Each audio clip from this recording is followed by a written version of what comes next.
Всем привет! Друзья мои, мира вам и крепкого здоровья! Сегодня вашему вниманию медовик, рыжик, пчелка. Это разные названия одного самого популярного и вкусного торта, в основе которого мед.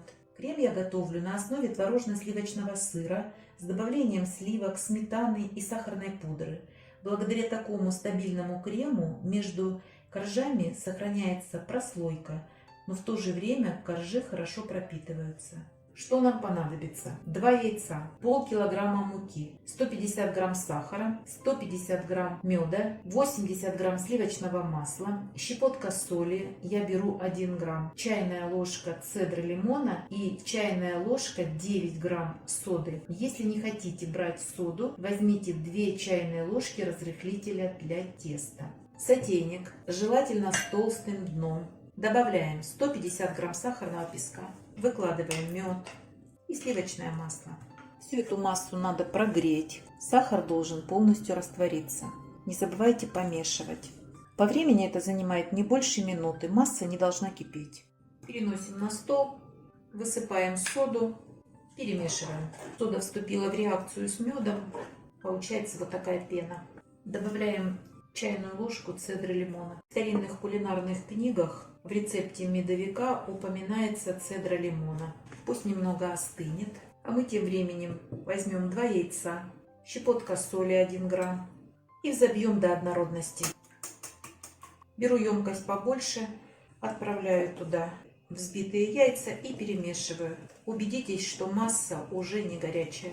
Друзья мои, от общей массы муки я 2 полные столовые ложки заберу. Если нам ее не хватит, мы просто ее добавим. И вот эти оставшиеся 450 грамм муки мы будем постепенно вмешивать в тесто. Сразу половину добавляем и замешиваем. И еще. Вмешиваю тесто, чтобы не осталось неразмешанной муки. Выкладываю тесто на стол, припыленный мукой, и, присыпая немного мукой, замешиваю тесто.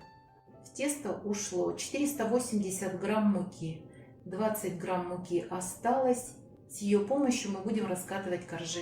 Формирую из теста жгутик, разрезаю тесто на части, желательно одинакового размера, округляю каждый кусочек. Обязательно надо закрыть пищевой пленкой и уберу в холодильник приблизительно на 40 минут. Друзья мои, отдохнувшее тесто становится плотным, и его будет очень легко раскатывать. Можно раскатывать без муки, но с мукой это делать гораздо легче и приятнее. Легко припыляйте мукой и раскатывайте. Желательно, чтобы корж по всей поверхности был одной толщины. Торт я буду готовить диаметром 22 сантиметра, а вырезать с помощью кулинарного кольца. Пока тесто горячее, оно мягкое. Если решите обрезать после выпекания, делайте это сразу, так как остывшие коржи ломаются. Обрезки измельчаю и этой крошкой засыпаю со всех сторон торт. Обрезанные края буду выпекать вместе с основным коржом. Обязательно вилочкой проткните в нескольких местах, чтобы ваш корж не поднялся. Переношу на противень и отправлю в духовку, разогретую до 180 градусов. Такие коржи выпекаются очень быстро, буквально 5-7 минут. Обязательно посматривайте, как только зарумянится, корж готов. Первый корж готов, выпекался 7 минут. И сейчас следующий отправлю выпекаться. Думаю, что процесс понятен. Сейчас все раскатаю и перепеку. А потом покажу, какая стопка коржей получается. Друзья мои, коржи выпекались ровно 1 час. После того, как духовка хорошо разогреется, время для выпечки коржей сокращается. Если задействовать второй противень, можно сократить время до 40 минут. Обязательно складывайте коржи один на другой. Так они выравниваются под весом новых коржей. Сейчас их необходимо охладить полностью. Это займет не меньше часа. А затем будем готовить крем и собирать наш торт. Друзья мои, подошло время приготовить крем. Сегодня у меня невероятно вкусный крем, густой и очень стабильный. Для него мне понадобится 150 грамм сахарной пудры, 180 грамм вот такого сливочного сыра, можно взять сливочно-творожный сыр, ни в коем случае не плавленый, 10 грамм ванильного сахара, 50 грамм сливок жирностью от 33% и сметану жирностью 25%. Взбивать все будем миксером. Друзья мои, под видео укажу рецепт еще одного крема, который попроще, но сметана там должна быть 25%. В чашу выливаю сливки, обязательно охлажденные, только что из холодильника. 50 грамм, 33%. Высыпаю часть сахарной пудры и выкладываю сыр. Перемешаю, а затем буду взбивать вначале на маленькой скорости, потом на большой в течение 2 минут. Вот такой густой крем у нас получается. В другую посуду выливаю 200 грамм сметаны, жирность 25%, и высыпаю остаток сахарной пудры. Всего сахарной пудры было 150 грамм. Добавляю ванильный сахар, 1 чайную ложку. Обязательно перемешайте, чтобы пудра не поднялась вверх. И будем взбивать в течение 1,5-2 минут. Друзья мои, вот такой крем получился. И сейчас мы 2 этих крема соединим и тщательно перемешаю. Крем получается очень гладкий, вкусный, стабильный, с кислинкой сметаны и творожно-сливочным вкусом таким. В моем медовике немного сливочного масла, а поэтому вот творожный сыр в креме сбалансирует, сделает торт по праву настоящим тортом.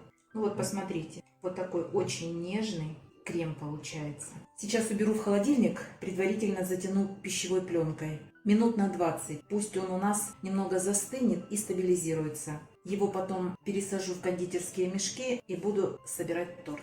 Крем после холодильника очень стабильный. Я его попробовала, такой вкусный. Сейчас в кондитерские мешки переложу и начнем собирать торт. Можно собирать с помощью кулинарного кольца, а можно обычным способом. Тщательно смазываем корж. Прикрываем следующим. Друзья мои, если вы будете собирать такой торт, обычно очень сложно рассчитать крем, который вы приготовили, чтобы до верхнего яруса хватило. Разделите его на 2 части. И если у вас 10 коржей, то половина крема у вас уйдет на 5 коржей, и следующей половиной вы будете смело распоряжаться, зная, что на 5 коржей вам хватает этого крема. Если вы начнете забирать крем и смазывать коржи, при неопытности у вас может не хватить крема на верхние коржи. Я, как правило, использую кондитерские мешки. Вот наполовину торта 1 кондитерский мешок израсходовала, и знаю, что следующие 5 коржей я пропитаю оставшимся кремом. Это очень легко. Верхний корж также промазываем и оставляем немного крема, чтобы обработать бока. У меня на столе стоит крошка, я ее приготовила с помощью блендера.